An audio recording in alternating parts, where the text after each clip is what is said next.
പ്രിയപ്പെട്ട രാധേ, പ്രിയപ്പെട്ട രാധേന്ന് വളരെ അത്യാവശ്യമായി ഒന്ന് കാണണം, വരുമോ എന്ന് വീഞ്ഞാൽ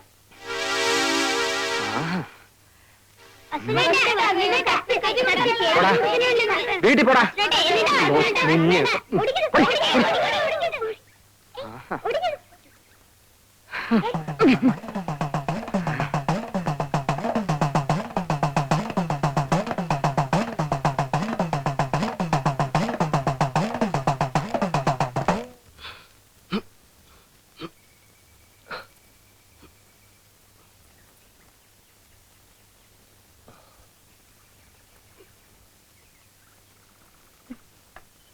ചേച്ചി, അയാള് ചേച്ചിക്ക് ഒരു കത്ത് എഴുതുന്നു. എന്നിട്ട് എവിടെ? വഴിക്ക് വെച്ച് വാസുണ്ണീട്ടും വാങ്ങിച്ചു. നിങ്ങൾ എന്തിനാ കൊടുത്തത്?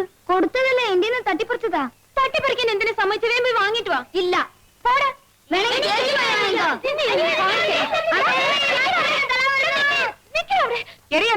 തലാര ഓടിക്കുന്നത് ഞാൻ ഇപ്പൊ പറയും. എന്താടാ? ഒന്നുമില്ലമ്മേ, ഞങ്ങള് വെറുതെ കളിച്ചതാ. കളിച്ചതല്ലമ്മേ, സുവേട്ടനെ തല്ല ഓടിച്ചതാ. എന്താ കാര്യം എന്ന് പറയടി. അമ്മേ, ഞാൻ പറയാം.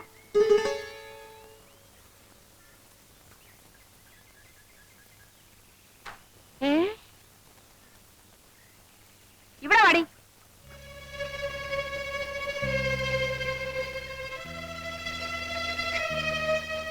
എന്റെ പൊന്നു മോളെ, ഇപ്പോഴെങ്കിലും നിനക്കൊരാളെ ഇഷ്ടമായല്ലോ.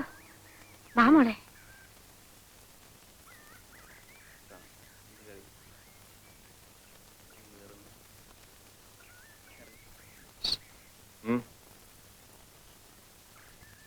ഞാൻ പോരാ.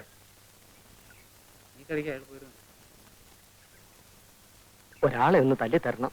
തല്ല ആളാരാ? ആളെ ഞാൻ കാണിച്ചു തരാം. പക്ഷെ കേശവൻ ചേട്ടൻ ഒറ്റയ്ക്ക് പോരാ, ആളൊത്തിരി കരുത്തനാ. ഒരു 2-3 പേരും കൂടെ വേണം. കാശ് എത്ര തരും? കാശൊക്കെ ഞാൻ തരാമെന്നേ. നമ്മളിനി അങ്ങനെ വല്ലതും ഉണ്ടോ? ഞാനില്ലേ, അതുകൊണ്ടാ കടം പറ്റില്ലെന്ന് പറഞ്ഞത്. ചേട്ടാ, എന്റെ കല്യാണം കഴിഞ്ഞിട്ട് ചേട്ടന് ആവശ്യമുള്ള പണം ഞാൻ തരാം. എന്നാ പിന്നെ കല്യാണം കഴിഞ്ഞിട്ടല്ല. അയ്യോ, അതിന് മുമ്പ് കല്യാണം. 50 രൂപ വെച്ചിട്ട് കാര്യം പറഞ്ഞാൽ മതി. 50 രൂപയ്ക്ക് ഞാൻ എവിടെ പോവും? പിന്നെ സാറേ, സാർ സാറേ ഓഫീസ് വിട്ട് വരികയായിരിക്കും. അതെ, ഞാൻ സാറിനെ കാണാൻ വീട്ടിലോട്ട് വരികയായിരുന്നു. അടിയന്തരം ഒരു 50 രൂപ കടം വേണം. എനിക്കല്ല, രാരിച്ചരമ്മാവനാ, രാധയുടെ അച്ഛന്.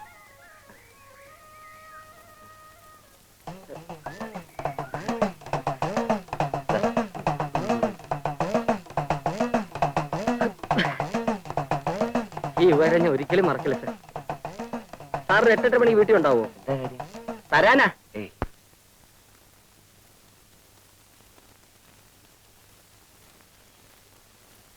ഇവിടെ ആളില്ലേ? ആരാ? ഞങ്ങളാ.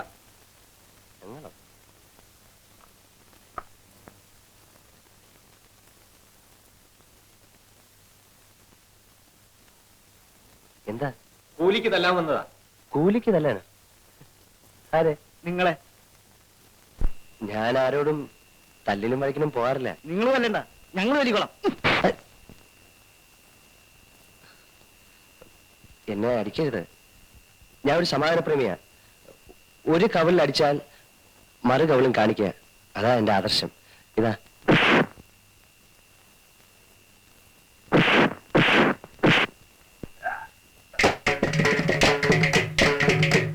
അപ്പൊ താനല്ലേ പറഞ്ഞു സമാധാനപ്രേമിയാണെന്ന്? അത് ഞാൻ പണ്ടൊരു പുസ്തകത്തിൽ വായിച്ചതാ. ഇപ്പോഴത്തെ കാലത്ത് പറ്റത്തില്ല.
വേണ്ട ഒറ്റ കെട്ടിക്ക് വാടാ. ഉം.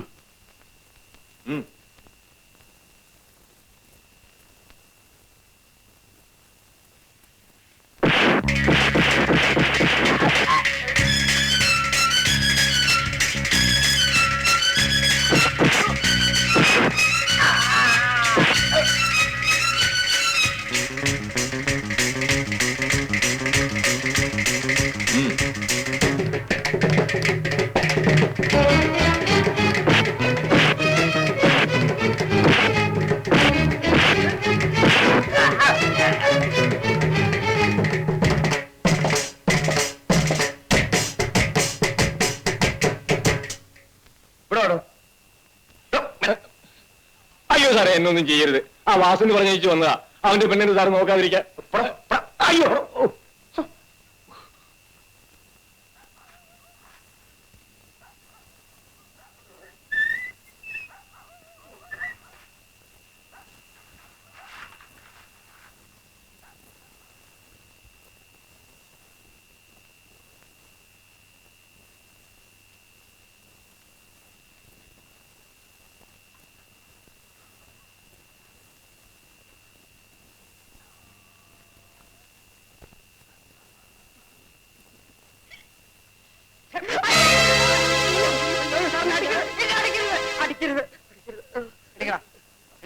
സാറിന്റെ തേജസ് ഇപ്പോഴാണ് ഞാൻ മനസ്സിലാക്കിയത്. എന്റെ കയ്യിൽ നിന്ന് കാശും വായിച്ചേ. എന്നെ കിണറ്റിലിടരുത്, എന്നെ കിണറ്റിലിടരുത്. അയ്യോ, കിണറ് കിണറ്. അതെ, ഈ അടിപിടി എനിക്ക് വലിയ പരിചയമില്ലാത്ത. അപ്പൊ നീ അതെന്നെ കൊണ്ട് ചെയ്യിച്ചത്. അതുകൊണ്ട് ഈ ഷർട്ടൊക്കെ കഴുകി ഒരു 50 തൊട്ടി വെള്ളം കോരി ചൂടാക്കി എന്നെ കുളിപ്പിച്ചിട്ട് പോയാൽ മതി. എന്തോ ഒരിക്കൽ തൊട്ടി തൊട്ടിയോടെ തൊട്ടി. എത്ര തൊട്ടി? 50 തൊട്ടി. അയ്യോ, പയ്യൻ നല്ല മിടുക്കനാ. നടന്നാ നമ്മുടെ ഭാഗ്യം. ലക്ഷ്മി കുട്ടിയെ പറഞ്ഞാ നീ വിശ്വസിക്കില്ല. അവന്റെ ഈ വീട്ടിലോട്ടുള്ള ആദ്യത്തെ ആ വരവുണ്ടല്ലോ, ആ വരവ് കണ്ടപ്പോഴേ ഞാൻ തീരുമാനിച്ചതാ ഇതൊരു വരവാണെന്ന്. അവൻ ഈ വീട്ടിലോട്ട് കയറിയത് വലതുകാലി വെച്ചാ. ഏത് കാലി വെച്ച് കയറിയാലും വേണ്ടതല്ല. അവക്കിഷ്ടമായല്ലോ, എനിക്കത് മതി. എങ്ങനെങ്കിലും ഈ കല്യാണം ഒന്ന് നടന്നു കഴിഞ്ഞാ 7-8 വർഷത്തേക്ക് നമുക്ക് സ്വസ്ഥമായിട്ടിരിക്കാം. നിങ്ങളൊന്ന് പോയി ചോദിക്കുന്നേ, എന്തോന്ന് കല്യാണം എപ്പോഴാണ് നടത്തുന്നതെന്ന്. അത് കൊള്ളാം. അവൻ ഇങ്ങോട്ട് വന്നല്ലേ പെണ്ണ് ചോദിക്കേണ്ടത്. അപ്പൊ നമ്മൾ കുറച്ച് ഗമയൊക്കെ കാണിച്ച് ഒടുവിലങ്ങ് സമ്മതിക്കും. നിങ്ങൾ അങ്ങോട്ട് ചെന്നാ മതി, അയാൾ ചോദിച്ചോളൂ. ഇപ്പൊ നമ്മളോട് എങ്ങനെയാ പറയുന്നതെന്ന് വിചാരിച്ചിരിക്കായിരിക്കും. എന്നാലും എനിക്കൊരു വിലയില്ലേ ലക്ഷ്മി കുട്ടി. ഓ, വിലയ്ക്ക് ഒരു കുറവും വരത്തില്ലെന്നേ. നിങ്ങൾ ഒന്ന് പോയി നോക്ക്. ആ, നീ ആ കൊടയും തോർത്തും എടുക്ക്. അയ്യോ, ദേ വരുന്നുണ്ട് ദുശകുനം. നാരായണ നാരായണ നാരായണ.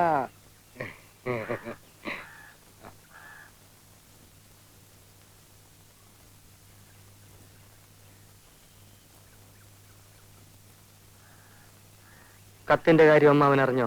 അറിഞ്ഞു. എന്തു തോന്നി? അവൾക്ക് നല്ല കാലം വന്നു എന്ന് തോന്നി. മരിക്കാൻ നേരത്ത് അമ്മാവൻ എന്റെ അമ്മയ്ക്ക് കൊടുത്ത വാക്ക് മറന്നോ? മറന്നിട്ടല്ല വാസുണ്ണി. ഇന്നലെ രാത്രി ഞാൻ ഉറങ്ങുമ്പോ നിന്റെ അമ്മ എന്റെ അടുത്ത് വന്നു. അവളെ രാരിച്ച എഴുന്നേൽക്ക്. കല്യാണത്തിന് മാത്രം പെൺകുട്ടികളുടെ അഭിപ്രായത്തിന് എതിര് നിൽക്കരുത്. നീ എനിക്ക് തന്ന വാക്ക് ദാ തിരിച്ചെടുത്തോ. ഞാൻ വാസുണ്ണിയെ പറഞ്ഞ് മനസ്സിലാക്കിക്കോളാം. അപ്പൊ ഞാൻ എന്ത് ചെയ്യും വാസു? മോനെ, മോരും വെള്ളം കുടിച്ചിട്ട് പോടാ. ലക്ഷ്മിക്കുട്ടിയെ, ഇനി ആ കൊടയും തോർത്തും കിടത്തും.